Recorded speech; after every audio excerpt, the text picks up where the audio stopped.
Il est 6 heures du mat et c'est l'heure de réveiller le BTP. Je suis Nicolas Charton et chaque semaine je reçois celles et ceux qui font du BTP le secteur le plus riche du milieu professionnel. Et ça, c'est totalement objectif, ou presque.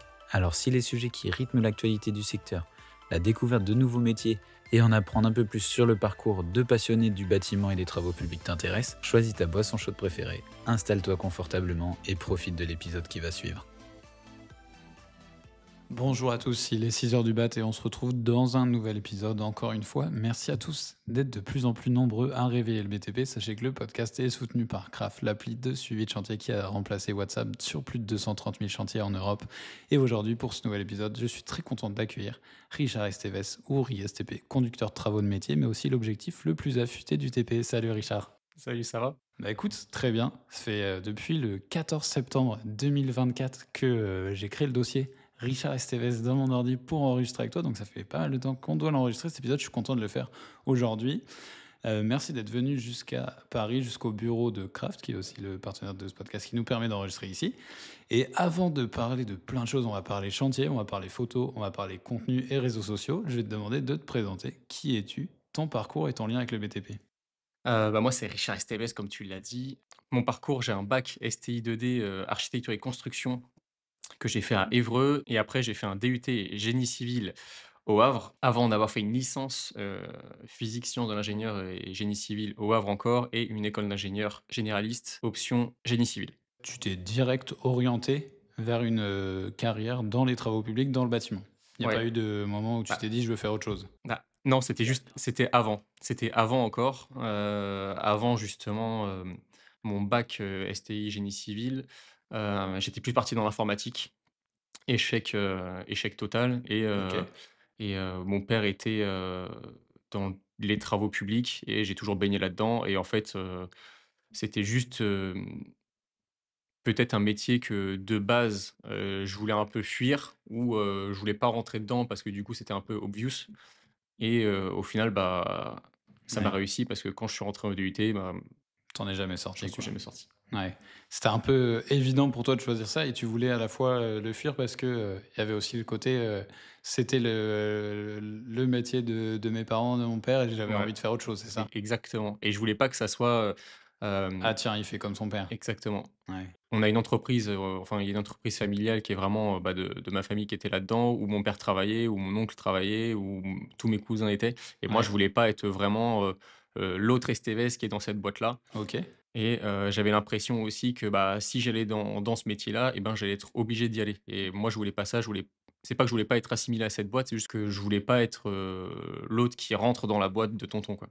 Ouais, tu voulais te dire: «Allez, je vais faire mes armes ailleurs ou je vais faire autre Ouais. chose» et bon, si de manière évidente, je suis amené à travailler dans cette boîte, bah, ça se fera dans tous les cas, donc autant faire autre Exactement chose. et mais je pense que de base, j'ai toujours voulu, quand même être sur les chantiers, que ça soit, chef de chantier ou conducteur de travaux. Parce que de toute façon, ce qui m'a donné envie de travailler dans ce métier-là et ben, c'est, justement un des conducteurs de travaux qui était dans cette entreprise-là. Dans la boîte familiale. Boîte Exactement. familiale que tu suivais, par contre, dès ton plus jeune âge, tu vois? Ouais, Avant de faire tes choix d'orientation, tu as été sur les chantiers, sur la route avec, ton père, ouais. à un âge où normalement on joue encore avec les jouets, de machines dans, de travaux publics et toi, au final, tu les voyais tous les jours? Bah, ouais, en fait, c'était pas peut-être pas forcément tous les jours, mais en vacances et les vendredis soirs, mon père, il conduisait un camion, il transférait les machines de chantier à chantier. Il faisait les transferts des machines et donc il travaillait de nuit en région parisienne OK. pour éviter la circulation, de la journée et que la machine soit là le matin très tôt Mmh. sur le chantier et donc moi, le vendredi soir, en règle générale, bah, j'avais pas école le samedi. Ouais. Donc j'allais avec lui faire le transfert, lui donner un coup de main si c'était une grosse machine, l'aider un petit peu à faire la circulation, à ouvrir les portails, à les fermer, aller démarrer la machine pendant qu'il se gare ou voilà et et donc moi, l'entreprise et pendant toutes les vacances aussi, j'allais, souvent l'aider pour pas rester tout Ouais. seul à la maison en vacances et heu et donc en fait, j'ai grandi dans cette entreprise-là. Donc tous les gars qui étaient, bah, je les ai toujours connus, j'ai vu grandir l'entreprise parce qu'elle a vraiment pris une expansion, assez importante, Mmh. vraiment à l'échelle humaine comme on peut Ouais. vraiment l'appeler et c'était une entreprise que j'ai adorée. Et donc c'est ça un peu qui m'a fait rentrer dans ce métier et qui m'a fait aimer le monde des travaux publics et qui m'a donné envie de travailler vraiment dans ce monde-là, Au quoi. contact des travaux publics, mais par contre, c'est pas forcément cette expérience-là qui t'a dit: «J'ai envie d'être conducteur de travaux». C'est quand même un métier de passionné, faut être, assez, agile, faut aimer le chantier, faut aimer la tension du chantier. Ouais. Comment tu es arrivé à choisir ce métier de conducteur de travaux? C'est pas par hasard, mais au bout d'un moment, je me suis dit, bah, en fait, ça me suit depuis toujours et ça me paraît logique. En fait, moi, quand je suis parti dans le monde des travaux, c'était plus pour être, côté architecture, conception des projets. C'est pour ça que, j'ai choisi l'option architecture et construction. Donc il y avait vraiment ce côté architecture.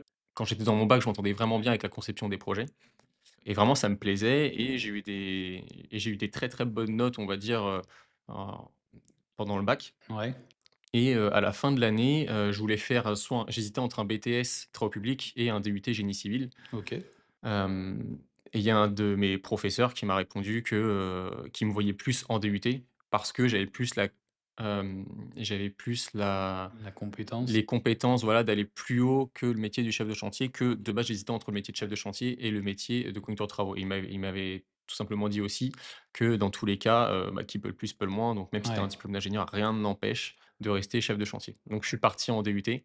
Après le DUT génie civil, je voulais faire une licence pro.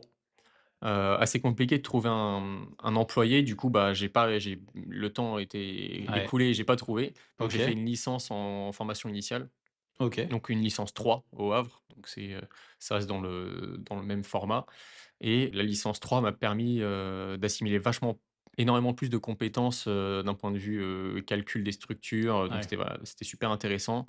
Après la licence, c'était soit master, soit Mmh. école d'ingénieur en alternance en 3 ans. Ouais. Et l'alternance, c'était quand même vachement plus intéressant d'un Mmh. point de vue financier et aussi d'un point de vue expérience. Ouais, c'est ce que j'allais te dire, c'est qu'au final, là, sur tout ce que tu décris comme parcours, pour l'instant, tu avais pas encore mis le pied sur le chantier, finalement? Ouais, bah, j'avais fait des stages, Ouais, j'avais fait, bah, du coup 2 stages en DUT, un stage en licence. Les stages en DUT, c'était, beh, du coup dans l'entreprise familiale.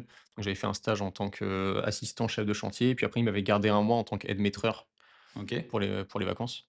Ouais, pas du tout Heu, pareil, du coup, au final? non, pas du tout pareil, mais c'était super intéressant parce que pendant le chantier, moi, mon chef de chantier, il voulait pas du tout que je touche à une pelle, à rien du tout. Ah oui, Donc j'étais vraiment sur les plans, sur les commandes, vraiment je le suivais. C'était un très beau chantier à Mantes, Mantes-la-Jolie et puis après aide-maîtreur, donc j'allais sur les chantiers ou alors je faisais des maîtrises sur l'ordinateur. tu fais toute la partie en amont Ouais, et donc ça t'amène à un métier de conducteur de travaux exactement. qui, du coup, allie un peu tout ça? Ouais, c'est ça et deuxième stage, c'était chez Eurovia. Donc chez Eurovia, c'était, assistant chef de chantier aussi. Voilà, j'étais vraiment sur le chantier, mais j'étais plus, chef enfin, pas chef d'équipe parce que tu peux pas dire qu'en stage, tu es chef d'équipe, mais Non. j'assistais plus le chef d'équipe à tirer les cordeaux. Vraiment, j'apprenais le métier, tirer les cordeaux, planter des fiches, poser des bordures, tracer des ICT au sol, Mmh mh. voilà. Et donc là, tu conduisais des engins quand même ou t'étais Non. t'avais non, t'as jamais toi eu, tu conduit des engins peut-être en dehors du cadre Ouais, j'ai finalement jamais quand conduit d'engin. Ah si, sur le chantier, j'ai conduit quelques engins, mais c'était, pas dans les grands groupes dans lesquels j'ai été, c'était vraiment ouais. dans l'entreprise quand j'étais parce que du coup, j'ai fait, par la suite, une petite année dans l'entreprise familiale Mmh mh. et là, j'ai conduit des engins, mais j'avais aussi Ouais. je conduisais aussi un peu les machines quand j'étais avec mon père. Mmh. Ou quand il allait garer le camion, il y avait des fois où les sites étaient un peu Ouais, pas très accessibles, donc il me déposait devant le chantier, j'ouvrais le portail, j'allais chercher la machine ouais. tout au bout du chantier, je la ramenais et Et après il a chargé, voilà et une fois qu'il faisait le tour et qu'il arrivait devant le chantier, il s'arrêtait. Là, il la prenait, il la chargeait sur le ouais. camion et Mais donc du coup, conducteur de travaux, tu le fais et c'est quand même un métier qui demande énormément de choses. Tu as eu de la chance d'avoir, tout ce recul sur la partie, bah, en amont, préparation de chantier, maîtrise, devis aussi, je pense, chiffrage, tout ça, c'est ouais, des trucs que tu fais.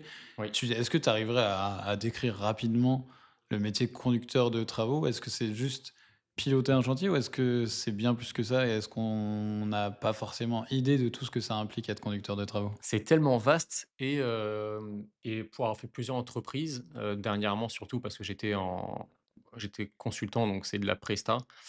J'ai fait plusieurs entreprises pour des remplacements, enfin pour des remplacements de conducteurs de travaux qui s'en vont et ils ont un besoin immédiat, donc heu, donc j'y vais, du jour au lendemain, par exemple, si je suis Mmh. disponible et j'ai l'impression que les tâches du conducteur de travaux peuvent varier, en fonction des entreprises, par exemple, il y a beaucoup de documents, des documents administratifs où, dans une entreprise, on va avoir quelqu'un en charge de ce document-là et dans l'autre entreprise, non. Par exemple, les DICT ou, les contrats de sous-traitance.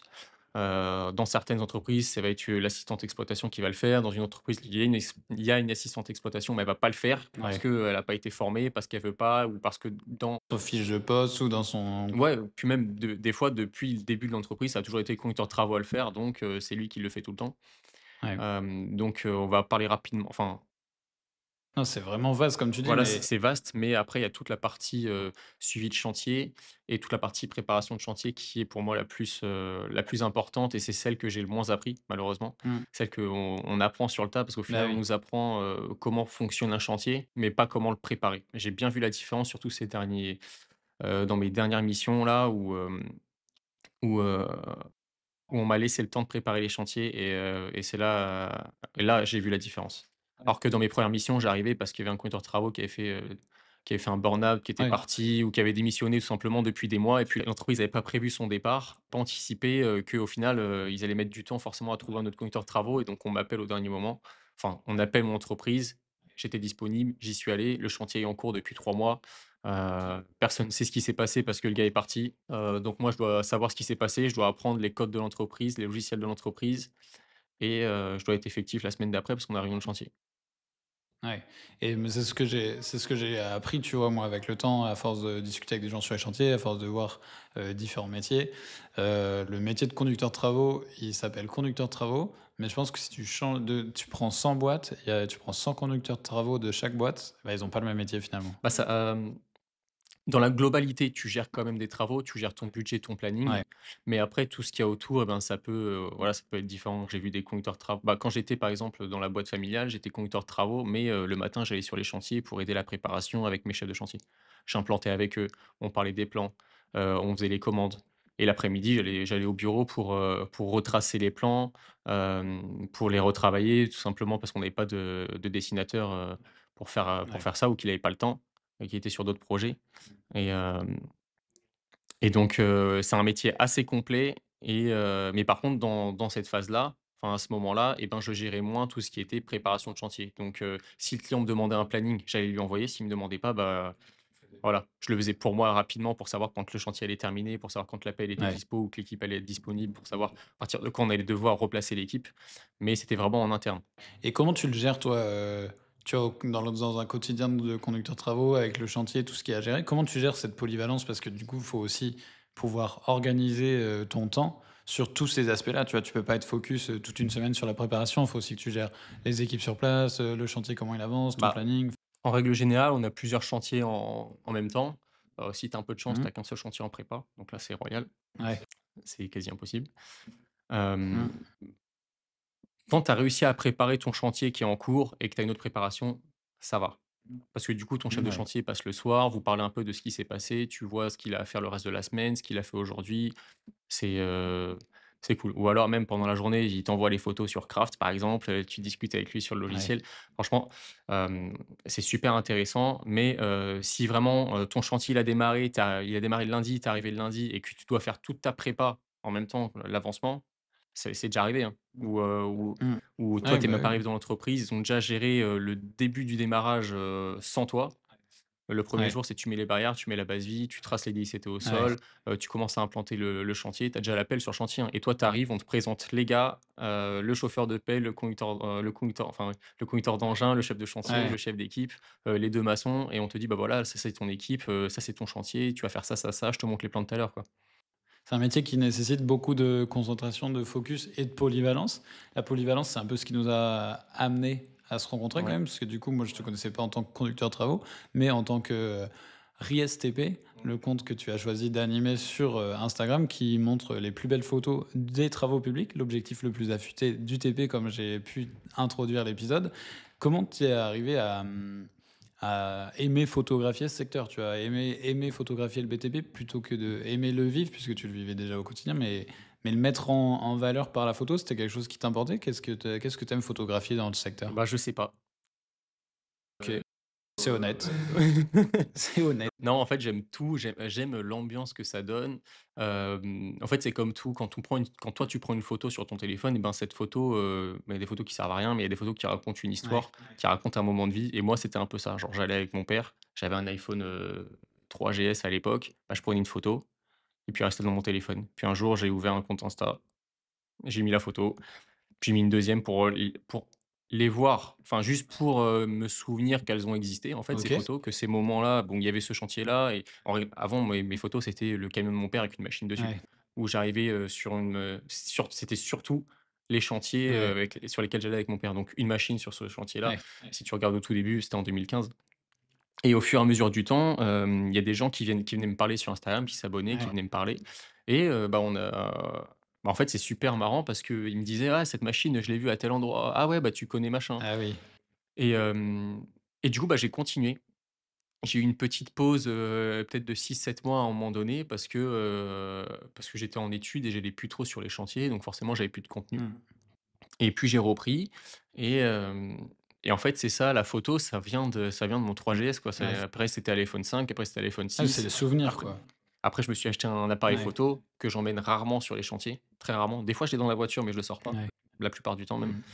et hem et ça vient de là et je pense que ouais, je me suis acheté un appareil photo par rapport à ça et ce que j'aime photographier, hem, c'est vraiment l'image du chantier, un peu brute, les couleurs. Je trouve que c'est quand même de belles couleurs généralement un Ouais, chantier. Tu as du blanc, tu as du jaune, tu as du noir, tu as les terres qui sont jamais de la même manière, enfin ouais. les couleurs de terre qui sont jamais, la même couleur. C'est un chantier, c'est beau, ça vit, Mmh. ça évolue et il faut le photographier aujourd'hui parce que demain, il aura plus la même tête ton Ouais. chantier, sauf s'il est à l'arrêt. Ouais, c'est vrai. C'est vrai que c'est un des secteurs où, comme j'ai l'habitude de dire, c'est un des secteurs où, quand tu finis ta journée, tu peux te retourner et te dire: «Bah, il s'est passé ça dans la journée», tu vois?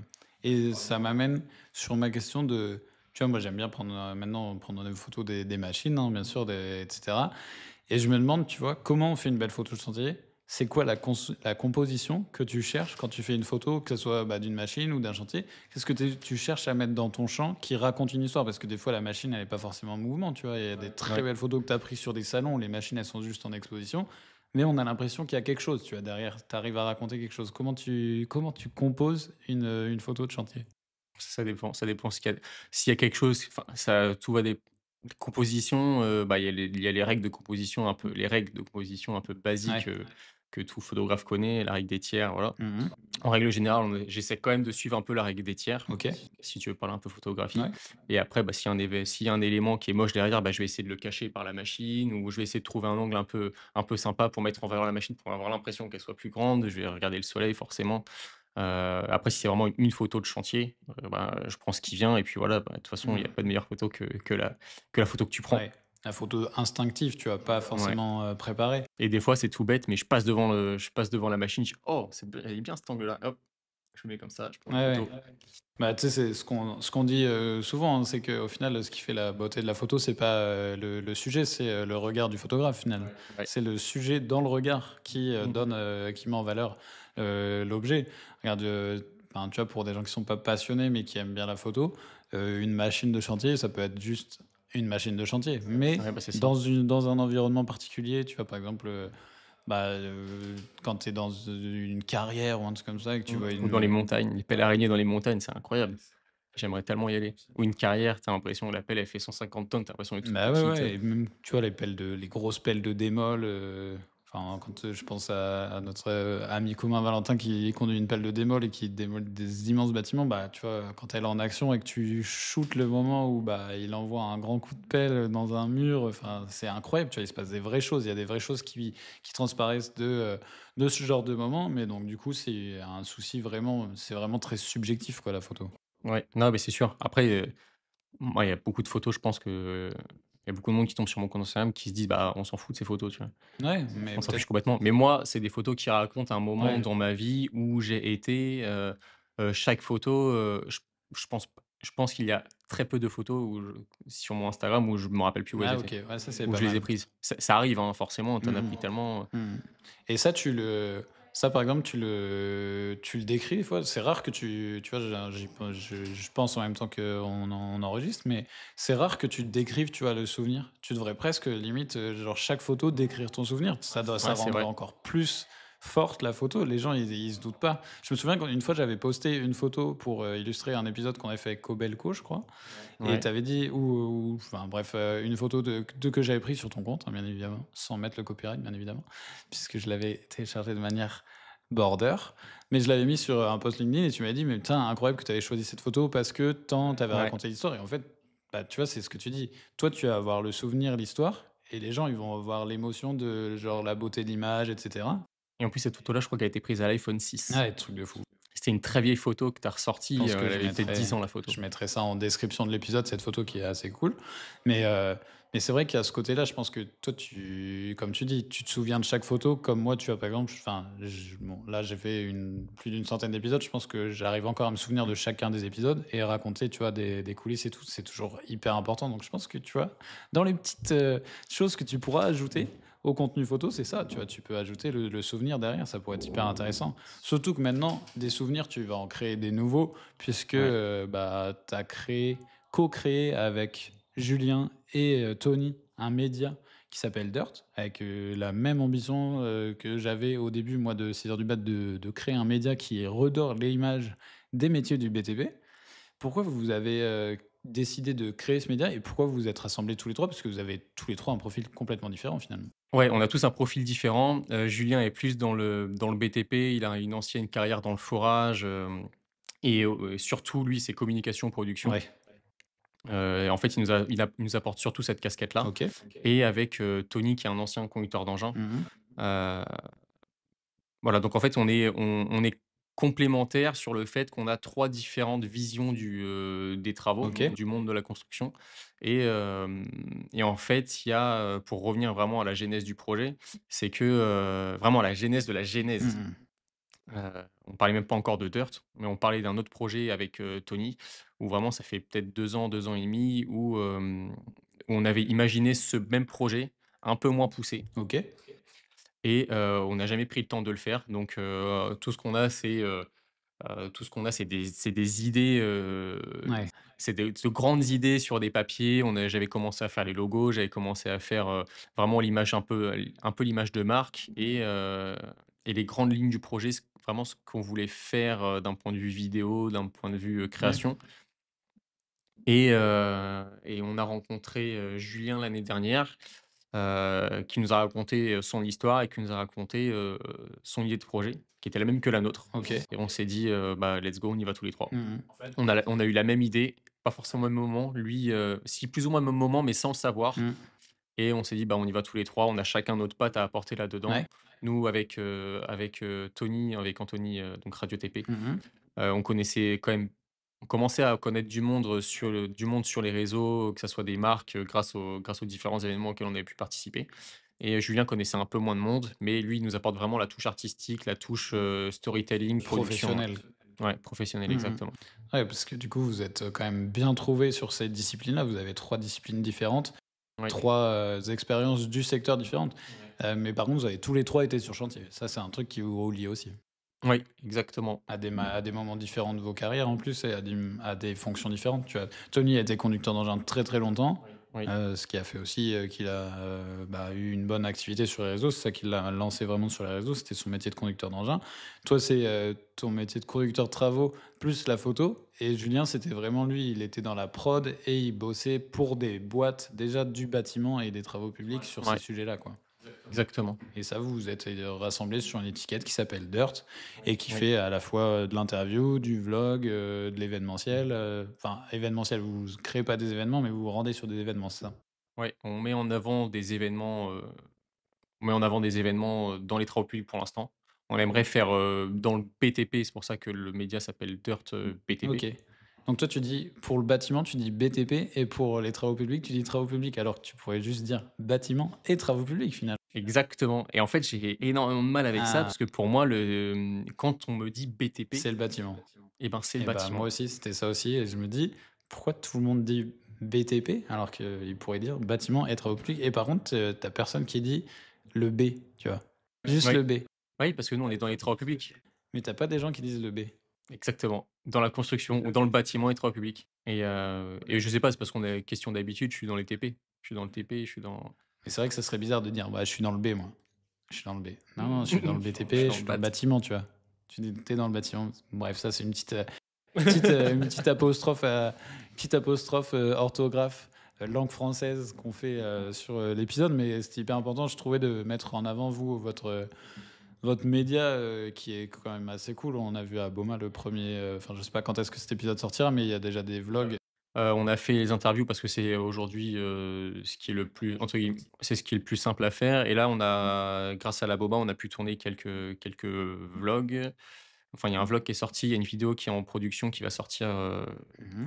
sous peu, là, sous les 2 3 jours. Ouais, qui sera sûrement sortie, et si elle est sortie, je la mettrai en description à la limite. Exactement, parce que du coup, on a trouvé un très bon monteur, donc maintenant qui va nous suivre sur les tournages, qui va faire les prises de vue, qui va cadrer et qui va faire le montage après. Donc OK. ça sera beaucoup plus simple, on va pas que lui envoyer les Ouais. rushs qu'il va récupérer, il va s'embêter un petit peu à trouver quel rush va l'un avant Oui, vous l'autre, allez l'immerger direct lui aussi voilà. dans les Il contenus. est exactement, il est déjà rentré dans notre monde et comme toi, ça y est, il commence à être, matrixé par les engins. Est-ce qu'il vous envoie des photos, Il d'engins? l'a fait une fois Ah, déjà. c'est il a déjà passé un gros cap Ouais. dans ce virus du bâtiment travaux publics. Ce monde-là est très, très, très prenant. Ouais, et puis il est Quand très, tu te très rends compte, visuel, tu vois? Et si tu as quelqu'un qui bosse dans le visuel, et cetera, forcément tu tombes sous le charme, c'est sûr. exactement. Et d'habitude, je demande toujours à mon invité qui a un seul métier, tu vois? Ou une seule fonction, un seul but tous les jours, de donner un message, tu vois? Pour un jeune qui voudrait être, le même métier, qui pourrait être intéressé par le même métier. Bah, toi, vu que tu as plusieurs casquettes, je vais te demander, c'est est-ce que tu aurais un message, tu vois, pour un jeune qui est conducteur de travaux, par exemple? Et est-ce que tu as un message pour quelqu'un qui veut se lancer sur les réseaux, qui est dans le secteur? Ou est-ce que tu as aussi un autre message pour quelqu'un qui veut créer un média sur un secteur, tu vois? Donc, choisis le message que tu veux passer, ça peut être soit les 3, soit un seul des 3, mais en tout cas, je pense que c'est des messages qui sont hyper inspirants pour la nouvelle génération qui va arriver sur le terrain aussi. Il y a un message que j'ai déjà passé, que j'avais passé à Intermat et que j'avais passé Donc tu avais un message simple que tu avais passé à Intermat, lors de la table ronde. Je me souviens plus très bien de ce message, c'était lequel? c'était, que c'est pas grave de se tromper, si on se sent, pas à l'aise dans quelque chose qu'on imaginait, toute notre vie, heu, Être notre métier ou être être, notre métier notre exactement. ambition, ouais. Et ben, c'est pas grave, on va trouver autre chose. Il y a forcément quelque chose qui nous convient. Je vois, pour reprendre aussi l'exemple que j'ai donné à Intermat, il y a énormément de chefs de chantier qui, au final, ils ont fait les études pour être chef de chantier. Ils sont arrivés sur le chantier, ils se sont rendus compte qu'en fait, chef de chantier, c'était pas Ouais, pour eux. Puis maintenant, aujourd'hui, ils sont chefs d'équipe ou alors ils sont même conducteurs d'engins ouais, ou des gars qui étaient conducteurs d'engins et au final, ils sont, canalisateurs ou l'inverse, des ouais. canalisateurs qui sont maintenant conducteurs d'engins ou ça dans tous les métiers, on l'a et Un côté expérimental dans la vie, tu vois? ouais, il faut pas avoir peur d'essayer aussi. Il faut pas avoir peur d'essayer, de se Mmh. lancer. On le voit avec le Media Dirt, on s'est lancé, à 3, un peu, Comme ça. comme ça depuis septembre, dernier, où vraiment on a commencé à réfléchir tous ensemble et puis ça marche pas trop mal pour l'instant, donc on est plutôt content. On a de bons retours sur ce qu'on a sorti. Ouais, puis ça va s'améliorer avec le temps et tu feras évoluer. Et pour la photo, par exemple, si tu veux te lancer dans la photo, c'est quoi le conseil que tu donnerais à quelqu'un dans la photo? Pareil? Prendre des photos Prends des photos? et il y a pas de mauvais, Ouais. j'ai Il y souvent a des pas de mauvais messages, clichés? il y a pas de mauvais clichés, mais il y a pas de mauvais appareils photo. OK. On me pose souvent des questions: «Ouais, est-ce que tu penses que cet appareil photo-là, il est bien pour faire de la photo?» Bah, déjà, ton appareil photo que tu me demandes, bah, je connais pas tous les appareils photo du monde, c'est comme si tu me demandes, tu me poses une question sur un smartphone, coréen ou je sais pas, je connais pas. J'ai mon Il est iPhone, peut-être c'est très lourd. bien, quoi. Voilà, il est peut-être très bien. Moi, j'ai un Sony A7 III, il est parfait pour ce que je fais, Ouais. et puis voilà, donc en règle générale, je regarde ce qu'ils me demandent, je regarde l'appareil photo, mais il y a pas de mauvais appareil Ah, photo. c'est ce qui L'iPhone, c'est le meilleur des appareils oui, photo. On l'a voilà, toujours dans la poche, il est exact. compact, tu as pas la flemme de le prendre avec toi, il est pas lourd, Ah, c'est quoi? C'est la phrase, c'est Orelsan qui dit: «Si tu as envie de faire si tu envie de filmer quelque chose, il suffit juste d'avoir un truc qui filme», tu vois? exactement, exactement. Je sais plus du tout la phrase comme ça, mais bref, je Ouais, l'ai mais vraiment squeezé, c'est pour ça que je devrais écrire ce genre de phrase. Note à moi-même. Mais ouais, si tu as envie de filmer quelque chose, tu as juste besoin d'un truc qui filme. Si tu as envie de faire de la ouais, photo, tu as juste besoin d'un truc qui fait de la photo, que ça soit un téléphone, un appareil photo. et il faut pas se comparer aussi. Ouais, Faut pas trop se comparer, c'est comme sur les réseaux avec, le nombre ouais, d'abonnés, on se compare pas. De toute façon, ça sert à rien parce que c'est oui. comme ça et si toi t'aimes ce que tu fais, bah, fais-le parce que, Ouais, et puis surtout dans la photo, comme on disait pendant qu'on évoquait la ouais photo, et c'est de l'art, c'est enfin, c'est de l'art, c'est subjectif. La photo, tu vas mettre 100 photos, enfin, un peu comme on disait pour les conducteurs de travaux, tu vois, ils n'ont pas tous le même métier, bah, exactement pour le photographe. Tu mets 5 photographes dans la même pièce, tu leur demandes de prendre en photo le même objet, bah, il y aura 5 photos différentes parce qu'en fait, c'est vraiment à l'œil, tu vois, ça se fait au regard. Donc voilà, go, pas se poser de questions. Et après, si tu avais une question pour les réseaux, mais je pense que bon, on n'est même pas obligé de la poser, c'est la même chose, tu as fait, te compare Ouais, pas fais-le, et go. balance parce que sinon tu fais plus rien. Moi, je vois beaucoup de photos où j'étais pas satisfait Ouais, des photos, comment je les avais retouchées, rapidement, tu vois? Et au final, elles sortent pas. ouais, Elles sortent pas, puis tu as un trou sur les et tu frustré de pas ouais. sortir cette photo-là parce que tu Tu arrives t'en veux de pas à pas la parce que sortir. tu t'en veux parce qu'elle est T'as passé au du temps à final, la j'ai faire. des milliers de photos que je devrais sortir et qui sortent pas parce que, je prends pas le temps de la sortir, parce qu'au final, il y a un truc qui me plaît pas, mais que personne va voir. Ouais, c'est hyper frustrant. Enfin, c'est quand même des métiers, médias, com ou photo, très frustrants parce qu'en général, tu jettes 90% de ce que tu produis, tu vois. Ouais, Mais c'est pas grave. Au moins, tu l'as fait, tu vois. ouais. Et bah, on va arriver bientôt à la fin déjà de cet épisode, cet enregistrement. C'est passé hyper vite. Il va me rester une dernière question que tu connais puisque du coup, tu es un auditeur assidu du podcast. Si tu avais une personne que tu aimerais entendre réveiller le BTP avec moi sur le média un lundi, qui ça serait? Ah, je l'attends depuis tellement longtemps cette question et c'est vrai en plus parce que, alors c'est quelqu'un que je suis sur LinkedIn Ok. ou Ah, LinkedIn comme certains peuvent dire. LinkedIn, Je LinkedIn aussi, des fois, il y en a qui disent, LinkedIn parce ah que ouais, c'est un monde un peu particulier, LinkedIn. Mais vas-y, j'écoute, je suis à alors l'écoute de ce profil. c'est quelqu'un que je suis depuis très longtemps, je pense pas qu'il me connaisse, mais de temps en temps je le vois, il visite mon profil parce que j'ai liké ses posts. Ok, Je lui ai jamais parlé. ok, Il s'appelle Christophe Bessier ok. et il est photographe de chantier offshore. Donc photographe de c'est incroyable ce qu'il Ah, fait. sur des plateformes et tout. Plateforme pétrolière, éolienne, c'était un ancien capitaine de navire. Il a cette petite, partie de sa vie où il a été, capitaine de navire et il s'est orienté vers, le drone, vers la production vidéo et la photo, dans les chantiers offshore. Il a un profil incroyable, il fait des photos de dingue que personne voit et si je ne devrais suivre, qu'une seule personne sur LinkedIn, bah, ça serait lui, Ok. clairement.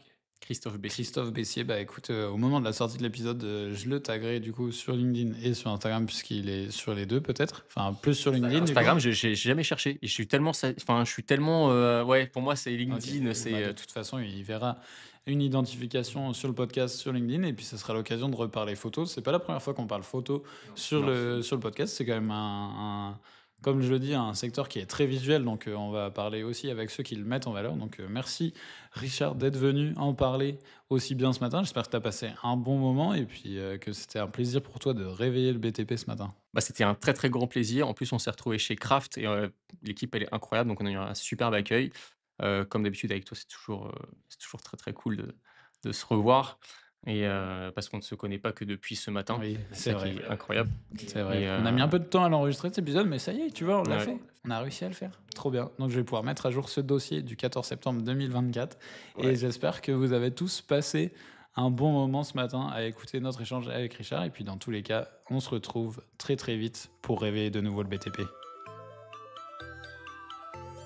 Merci d'avoir réveillé le BTP avec nous ce matin. Tu retrouveras toutes les infos, les liens et les documents évoqués au cours de cette discussion dans la description. Mais avant de se quitter, si tu as apprécié cet épisode, n'oublie pas de t'abonner et de mettre 5 étoiles au podcast sur ta plateforme d'écoute préférée. Et quant à nous, on se retrouve très vite pour réveiller de nouveau le BTP.